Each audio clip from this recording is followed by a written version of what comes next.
Brazil learned tough lesson in first ever defeat to Japan. Brazil hope their second half collapse against Japan will be a wake-up call ahead of their World Cup campaign.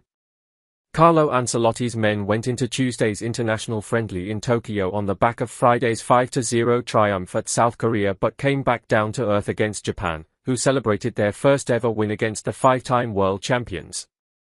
Brazil led 2-0 at halftime but Japan punished the visitors' defensive errors to win 3-2. A second-half blackout by the entire team, Brazil captain Casemiro told Sport. If you sleep for 45 minutes, it could cost you a World Cup, a Copa America, a medal, a 4-year dream. The whole team wasn't at its best in the second half, and it's the details. At this high level, it's the details that make all the difference. We know there was an extra boost of enthusiasm following the win against South Korea. We wanted to end this 12-day preparation on a high note. And perhaps we threw away our excellent preparation in 45 minutes. So, let this be a lesson learned: the World Cup is here. We need to play at a high level, no matter if it's against Japan or whoever, as 45 minutes can cost you a childhood dream. Paulo Henrique and Arsenal's Gabriel Martinelli had given Brazil a comfortable lead. However, Fabrizio Bruno's misplaced pass allowed Takumi Minamino to reduce the deficit early in the second half before Bruno sliced an attempted clearance into his own net to draw Japan level. Ayasueda then headed the winner. Individual mistakes don't affect a player's presence on the team, Ancelotti said regarding his team's defensive errors.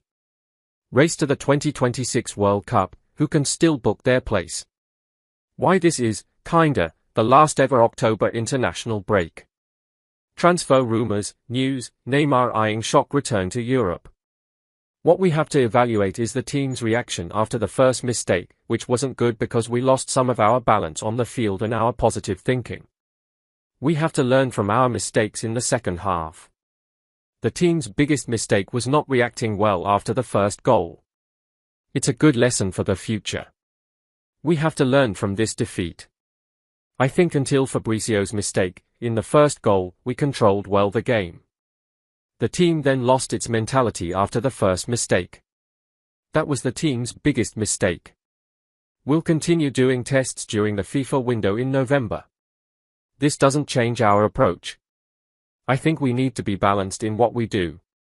The team played very well against South Korea, played well in the first half, against Japan, and very poorly in the second half.